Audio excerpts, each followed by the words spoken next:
Alors, nous sommes arrivés Daf Mem Dalet de Kiddushin, Mem Dalet, et c'est pour le dimanche, deuxième jour de Pessah, donc 16 Nissan. Nous étions à la 20e ligne donc de Mem Dalet.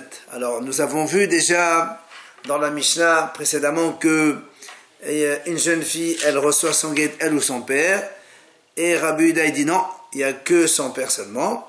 Et après on a dit que Reish Lakish, il a dit la même mahloket qu'il y a dans Gerushin, dans le guet, il y a aussi dans Kiddushin. C'est-à-dire, selon Hachamim, la fille et son père peuvent prendre des Kiddushin, et Rabbi Yehuda dit non, il n'y a que son père. Et Rabbi Hanan il dit non, la mahloket c'est dans Gerushin, mais dans Kiddushin, tout le monde est d'accord, il n'y a que son père et pas elle. Et on a apporté donc une Mishnah, on a montré la raison et la preuve pour Rabbi Yohanan. C'est pour ça que la Gemara elle dit maintenant que tu m'as amené cette Mishnah pour apporter une preuve pour Rabbi Yohanan, comme quoi dans les Kiddushin, il n'y a que le père qui prend les Kiddushin et pas la fille. Alors ça va être une question contre Reish Lakish, puisque Reish Lakish il a dit lui la mahloket dans Gerushin, la même mahloket dans Kiddushin, c'est-à-dire que selon Hachamim, le père et la fille peuvent prendre le Kiddushin. Amalach Reish Lakish, je te réponds Reish Lakish, Mani, Rabbi Yehuda, tu dis non, ça la Mishnah celle-là. Donc on a apporté comme preuve pour Rabbi Yohanan, c'est Rabbi Yehuda de Aman, en shte yadayim sochot ke'achad. Donc il n'y a pas de question. Alors la m'a dit comment? Et Rabbi Yehuda, si tu dis que c'est Rabbi Yehuda, Mashi enkel bekiddushin, alors pourquoi il a dit en haut dans la Mishnah que la fille, elle peut prendre Mahamar, elle ou son père, mais ce qui n'est pas le cas dans Kiddushin. Il fallait dire plutôt ce qui n'est pas le cas dans Gerushin, puisque Mahamar et Gerushin, tous les deux, ils sont Be'al Kolha, alors que Kiddushin, non. Alors il a dit Enachinami, c'est vrai. Et Gerushin aussi, on peut dire que ça veut dire que quand on a dit la jeune fille, elle prend le Mahamar aussi bien elle que son père, mais dans le Gerushin, non, il n'y a que son père seulement. Ah, mais pourquoi alors il y a marqué Kiddushin? Il m'a dit, Enachinami. Parce que comme on a parlé de Mahamar, et Mahamar c'est une Kiddushin, donc on sait que le Mahamar c'est le Kiddushin de la Yivama, alors c'est pour ça qu'on a comparé avec les Kiddushin normaux. Alors là, m'a dit Rabbi Yehuda, alors, Maïshena Mahamar. Alors pourquoi Rabbi Yehuda il dirait, puisque dans le Kiddushin il dit non, il n'y a que le père. Dans les Gerushin il dit non, que le père. Pourquoi dans le Mahamar il dit, elle aussi elle peut prendre comme son père, elle peut recevoir Mahamar. Alors la Gemara répond, parce que la Yivama, c'est comme si qu'elle était déjà prête à marier avec le Yavam, le frère donc, de son mari qui est mort. Comme elle a déjà une certaine liaison, dans le sens où elle doit faire Yiboum Halitza, alors c'est pour ça qu'elle aussi, elle peut prendre elle reçoit le Mahamar elle-même.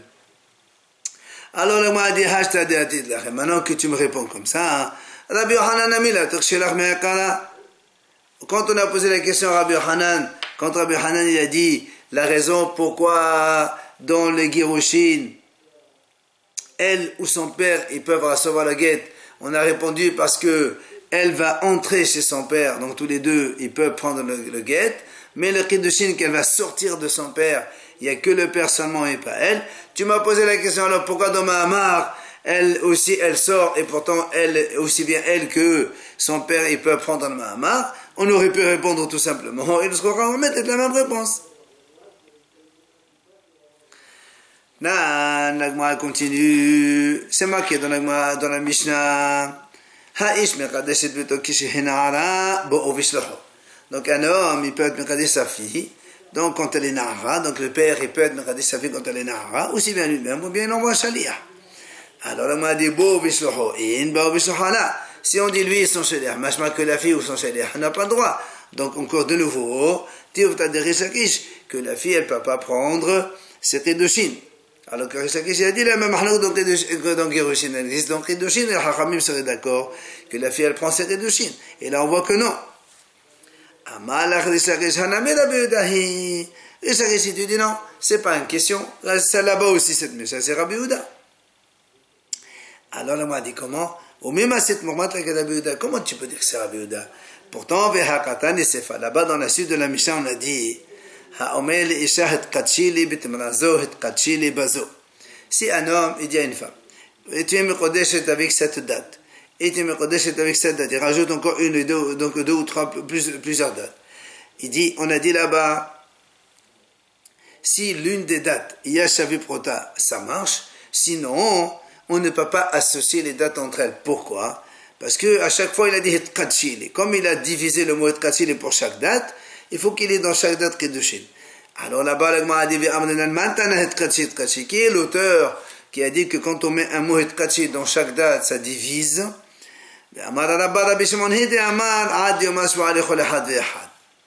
Et Rabba, il a répondu, ça c'est Rabbi Shimon qui est l'auteur de cette Mishnah.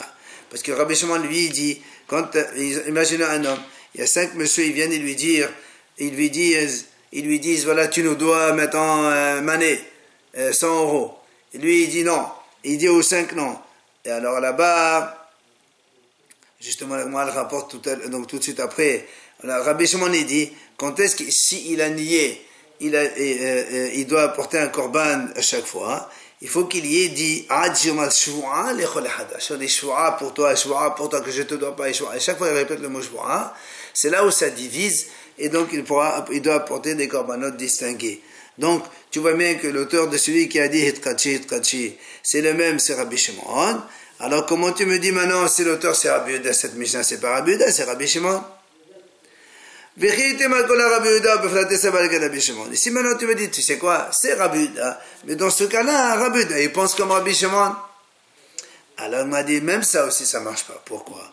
Mais ça va là. Comment tu dis que Rabbi Yehuda, dans ce domaine-là, il pense comme Rabbi Shimon? Pourtant nous on a vu, il y a une braïta qui dit, c'est à propos justement de celui qui, un monsieur à qui 5 personnes réclament de l'argent. Kalal inahav al-ahad. Là-bas,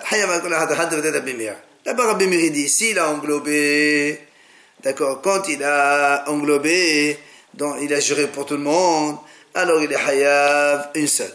S'il a fait un détail, il est hayav pour chacun. Donc, ça c'est Rabbi Meir, on laisse de côté. Ce qui nous intéresse, nous, Rabbi Yehuda Omer, Shivo'a lolecha, hayav akol ahad ve'ahad.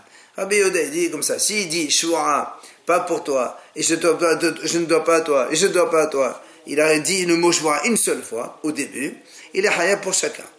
Rabbi Eliezer Omer, lolecha, velolecha shvoa, hayab akol ahad ahad. Rabbi Eliezer dit le contraire. Le mot shvoa serment, il faut le mettre à la fin. S'il la met à la fin, c'est là où il est hayab pour chacun. Ça c'est Rabbi Eliezer. Enfin, Rabbi Shimon Omer, Rabbi Shimon lui dit non. Quand est-ce qu'il est hayab? C'est seulement quand il dit à chacun shvoa pour toi je te dois pas, shvoa pour toi je te dois pas, shvoa toi je te dois pas. Donc tu vois bien que Rabbi Yehuda et Rabbi Shimon, ils ne pensent pas la même chose. Comment tu me dis que Rabbi Yehuda il pense comme Rabbi Shimon et c'est lui qui est l'auteur de cette Mishnah? Ah, ça marche pas. Alors la Gemara répond Ella Kula Rabbi Shimon, effectivement, donc on est obligé de dire que notre Mishnah c'est comme Rabbi Shimon.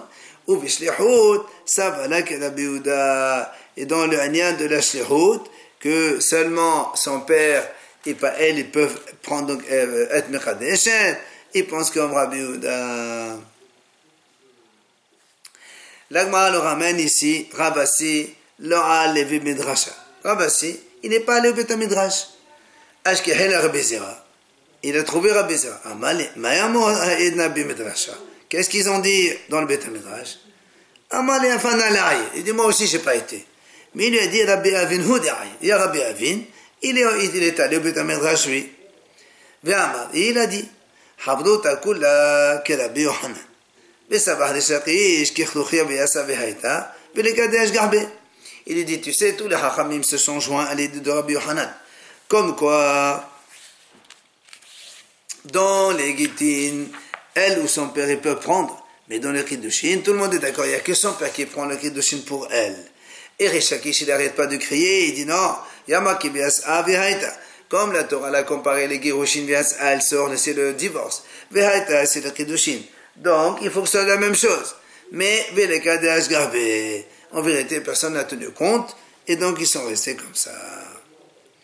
Alors, Rabbi Assi lui dit, Amale, Rabbi Avin Basmachahu, est-ce qu'on peut tenir compte que Rabbi Avin, ce qu'il a rapporté, c'est un vrai enseignement, et donc il n'a pas oublié ou il ne s'est pas trompé?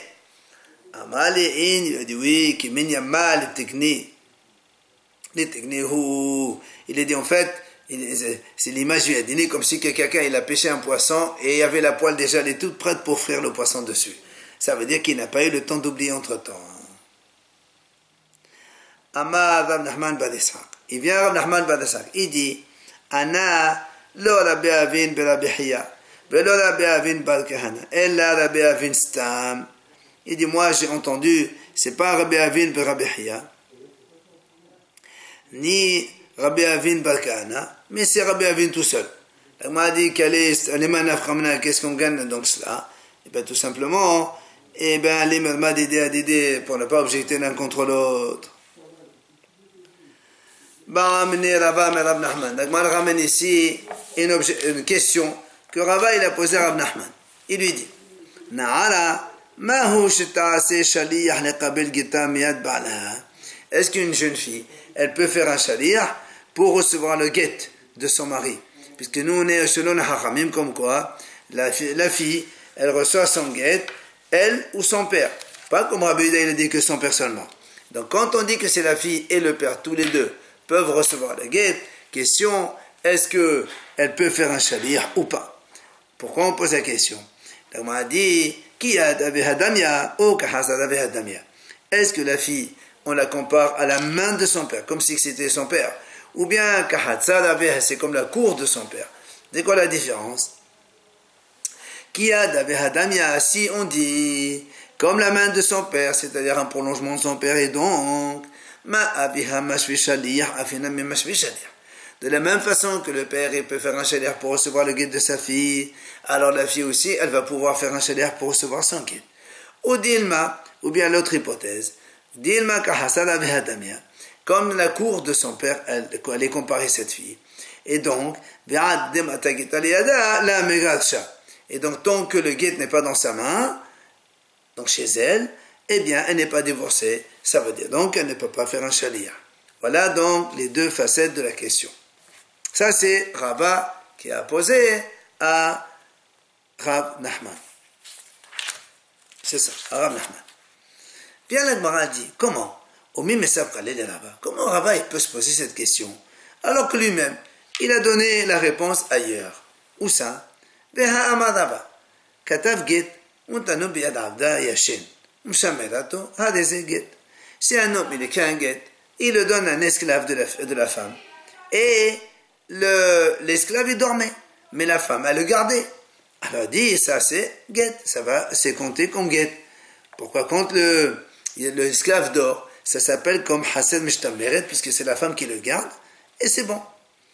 Maintenant Néo, si maintenant le monsieur il a donné le guet à l'esclave mais l'esclave était vivant, eh bien Eno get. Le get n'est pas valable.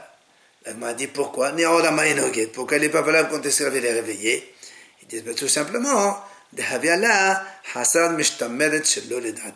c'est une cour qui est gardée par la femme, d'accord? Mais chez le ledata, puisque c'est pas comme une cour, il est immobile, la femme elle la garde, c'est fermé, c'est bon. Là l'esclave, il est libre, il est mobile, il bouge dans un sens ou dans un autre, il peut aller, c'est pas la femme qui va le dicter. Donc, c'est pour ça que le guet n'est pas valable. Maintenant, si tu dis maintenant que la femme, elle est considérée comme hasara veha, donc comme la cour de son père,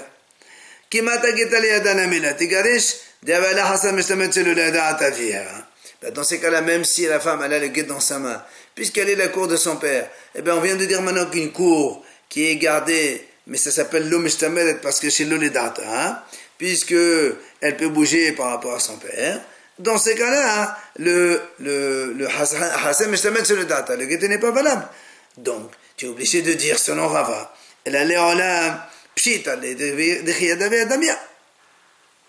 La Gemara dit c'est vrai, on est obligé de dire donc que selon Rava, la fille, elle est comme Yad Aviha, la main de son père.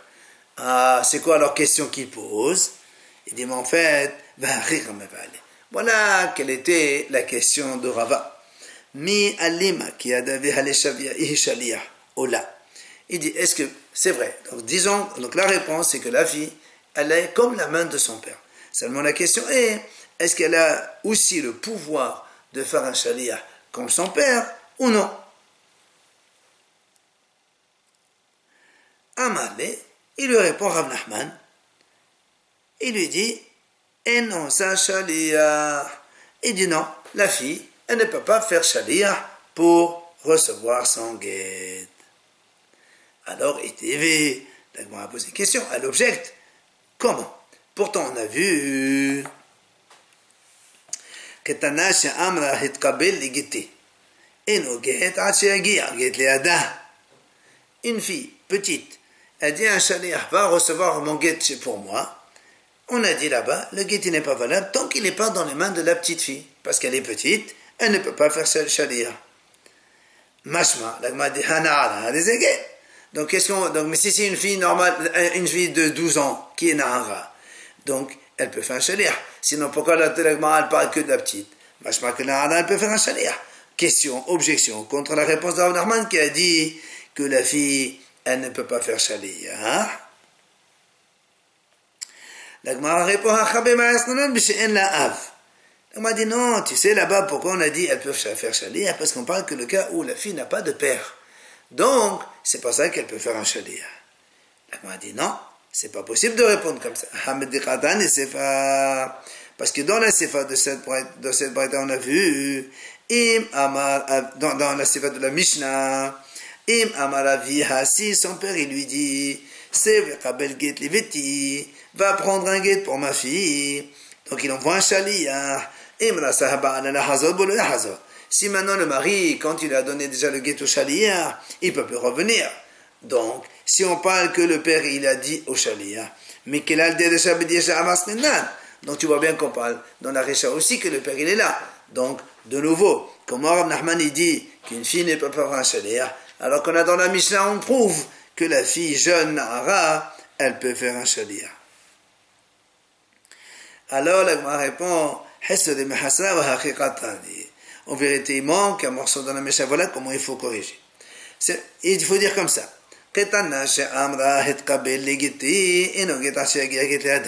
Donc, une petite fille qui n'a pas encore 12 ans, qui envoie un shaliah pour recevoir son guet, le guet, il n'est pas valable tant qu'il n'est pas dans sa main. Parce que le khatan, il ne peut pas faire un shaliah. Et donc, effectivement, et on va déduire, si c'est une jeune fille, c'est vrai, si la fille elle envoie un shaliah, une jeune fille de 12 ans ou plus, elle envoie un shaliah, le guet il est valable. Mais voilà ce qu'il faut rajouter dans la Mishnah là-bas. De quoi on parle? C'est quand la fille elle n'a pas de père, c'est pour ça qu'elle peut nommer un shaliah pour prendre son guet. Aval yesh la av. Mais si la fille elle a un père,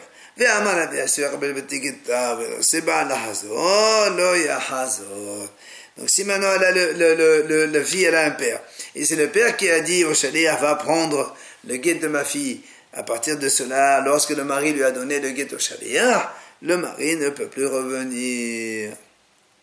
Et donc il y a peu de questions. Etma. L'Agma nous amène un autre enseignement. Une petite fille de moins de 12 ans. Elle a été mitradeshet sans l'accord de son père, sans l'intention de son père. Amar Shmuel, il vient Shmuel et dit, comme elle est petite, Selecha get ou Selecha me'un. Il lui faut un get et il lui faut un refus. Parce que nous on a appris que quand une fille, elle est mitradeshet par son père, les Keddushin, ils sont officiels de la Torah, elle a besoin d'un guet. Mais si elle est mitradeshet par sa mère, ou quand son père il est mort, c'est ses frères ou sa mère qui le font marier, avant 12 ans, elle doit faire me'un si elle ne veut pas donc de ce mari-là. Or là, nous avons ici une petite fille qui a été mitradeshet shelo ledat avia. Donc normalement les Keddushin ne sont pas valables du tout. Seulement Shmuel nous dit, c'est des chaget ou c'est des me'un. Il faut un guet et me'un. Amar Karna. Il vient Karna et dit, Devarim bego. Il y a un problème ici. Pourquoi? Im get, lama me'un. Et me'un, lama get. Si tu dis qu'il faut un get, Ça veut dire tu considères que le Kiddushin qu'elle s'est mariée même sans l'avis de son père, c'est valable selon la Torah puisque son père il est vivant. Alors dans ces cas-là, il ne faut pas faire Méoun. Maintenant, si tu considères Méoun, tu considères qu'il faut faire Méoun parce que comme elle était Metradeshet, sans l'avis de son père, c'est comme si qu'elle n'avait pas de père. Alors la maguette. Amnoulé. Alors les Hachamim, ils ont dit à Karna, écoute, ton étonnement, ta question, elle est bonne, seulement, ha, mor orva, ovidineh bekafri. Voilà, il y a mor orva. On va lui poser la question, puisque Shmuel n'est pas là.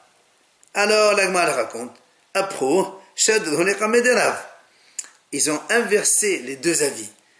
L'Agma raconte, comme on a été posé la question à Rav, et que Shmuel c'est l'ami de Rav, Rav il serait tenté d'être d'accord avec Shmuel. Alors qu'est-ce qu'ils ont fait? Ils ont dit que soi-disant que Kana il a dit il faut Get et Meon. Et Shmuel s'est étonné, comment? Si c'est Get, il n'y a pas Meon, et si c'est Meon, il n'y a pas Get. En fait, ils ont inversé les idées. Et on a été voir demander à Amaléo, il leur a dit, effectivement, Ha Elohim, c'est des Get ou c'est Meon. Rav il a dit, je suis d'accord avec Elo, Kana il a dit ça.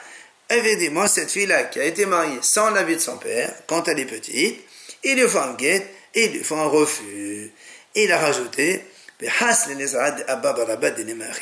qui est le comment est-ce possible que le Abba, qui est le père de Shmuel, comment son descendant Shmuel, il aurait pu dire une telle chose? C'est-à-dire comment il aurait pu s'étonner, alors que c'est comme ça la halakha. Vient la Gemara dit, effectivement, quelle est la raison? Pourquoi il faut les deux? Il vient à Rabaha, le fils de Raveka, il dit, il nous répond. Il faut un guet, tu sais pourquoi? Parce que peut-être, c'est vrai, elle a été Metkadesh sans l'avis de son père. Mais peut-être qu'après le père, il a été d'accord. Et donc, ça fait officialiser la Keddushin. Il faut donc un guet.